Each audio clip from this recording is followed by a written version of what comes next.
guys, it's Atomic Glitter, and for today's video, I am going to customize this fake My Little Pony Fluttershy toy figure into a Nirik.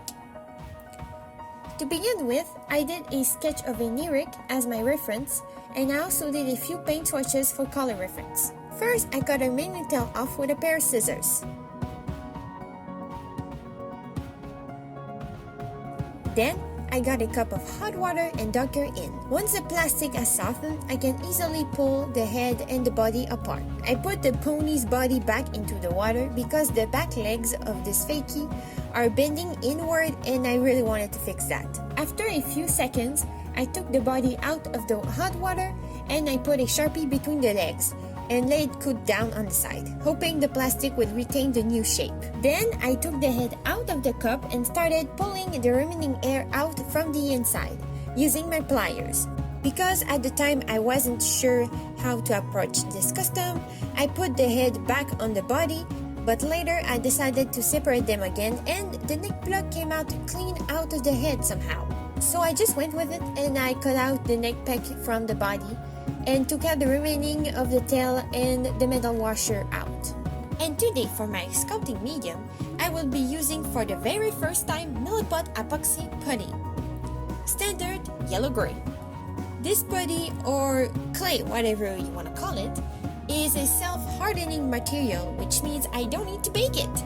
And not having to worry about the plastic of the pony melting in the oven is a plus on its own. This product seems like a cheaper alternative to Epoxy Sculpt, which is a great product and a lot of customizers seems to use, like Delightful, Extend, Dull Motion, and many more. Those are doll customizers, not pony customizers, though a few of them did do My Little Pony related customs, but yeah, I like to watch this channel and they do use a lot of Epoxy Sculpt. But the one thing is that this is a pretty expensive product, between $50 and $100, or at least that's how much it costs on Amazon for me in Canada. Like Amazon.ca, it's like $50 and $100, which is a lot of money. So I tried to find a cheaper alternative and I came across this product, who seemed to do the same thing but for a fraction of the price. And it was like $10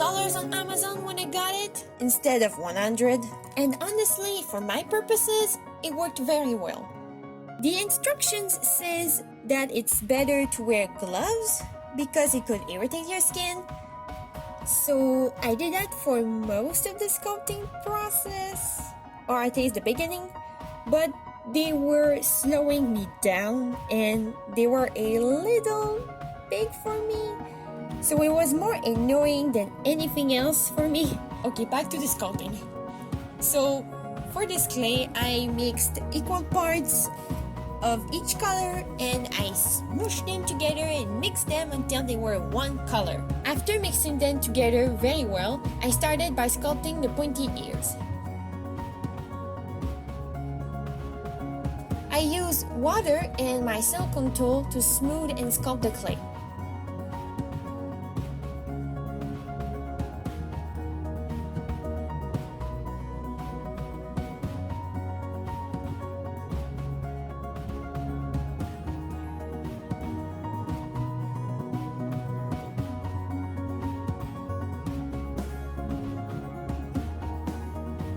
After the ears, I worked on the back. That looks like scales.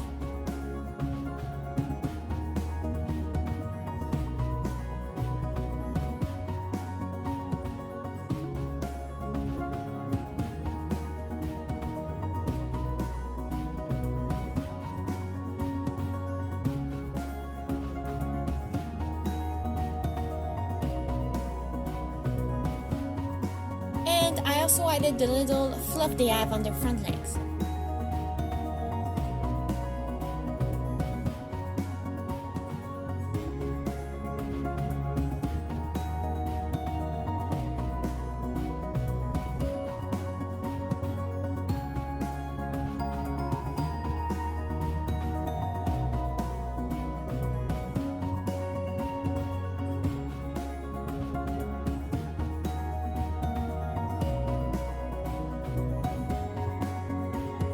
had some leftovers, so I made a warrior armature for the horn, and I did a first pass of milliput on it to start the horn.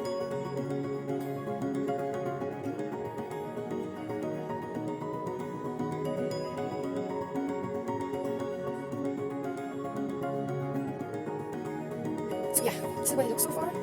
The body, I need to fix a few things, but it's looking pretty good. Also, I did add the little pattern texture of the Nirik's back, like that is scaly, kind of feathery looking thing. So I made at least the rounded part.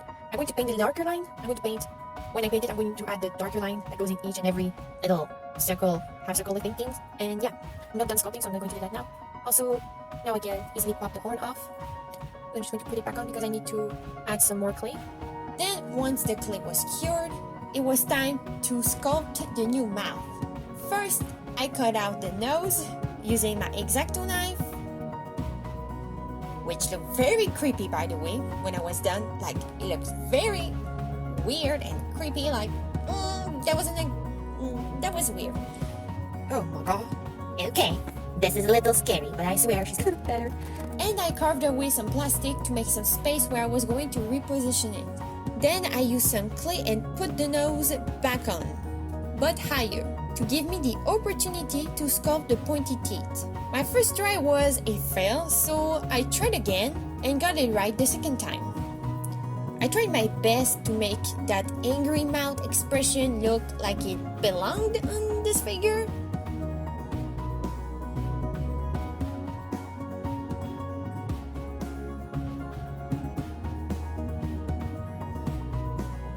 And after the teeth looked decent, I let them cured and worked on the little details they have on their hooves, legs. I don't know what the detail is called, but they were pretty easy to make.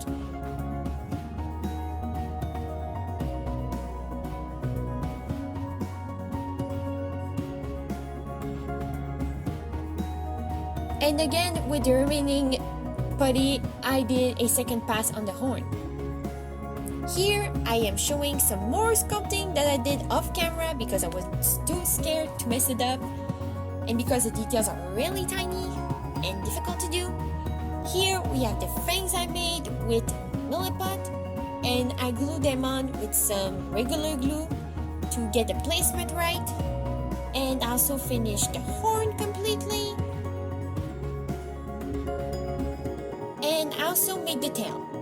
Now here is a close-up of some more sculpting I did on the mouth. I added some clay on top of where I glued the fangs to make them more sturdy and overall look better, and I added some clay to the jaw to make it more round and also look better. Once all of the sculpting was done, I finally erased the eyes and cutie mark. I kept them until now because the eyes were a clear and easy guide to follow when I was sculpting the mouth.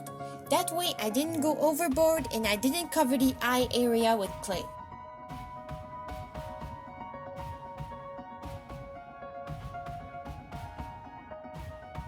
Now it's finally time to paint.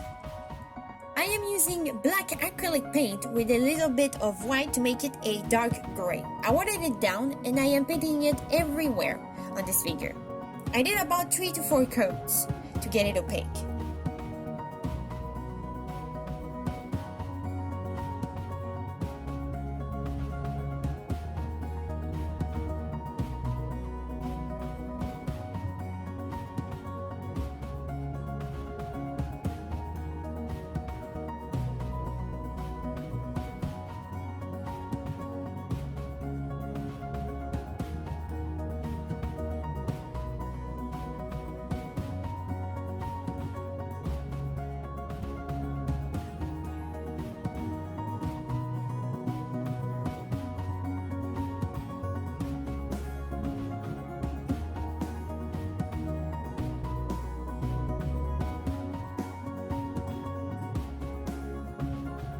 Then I started working on the gradient of the horn.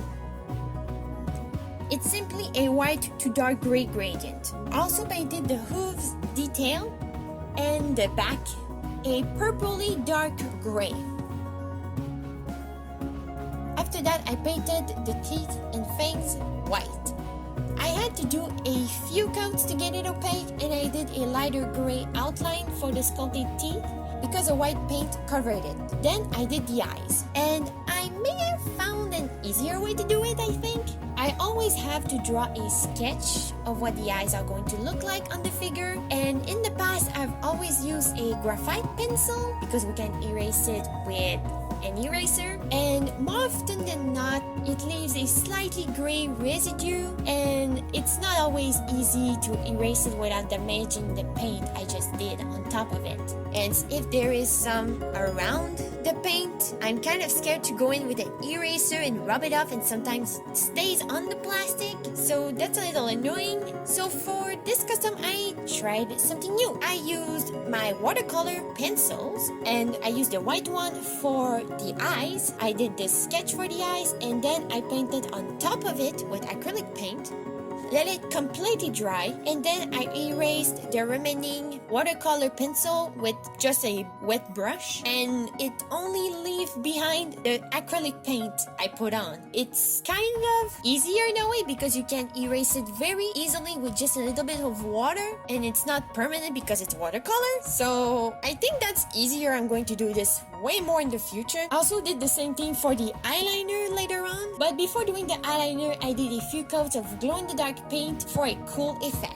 I got the idea from this Instagram post I found of a Nirik plushie with glow-in-the-dark eyes, and I thought this was such a cool idea that I did the same thing with my custom. I'll link the post below in the description. And here I am doing the eyeliner, but this time I used a blue watercolor pencil for the sketch, so I won't go over the white of the eye or glow-in-the-dark paint I just did.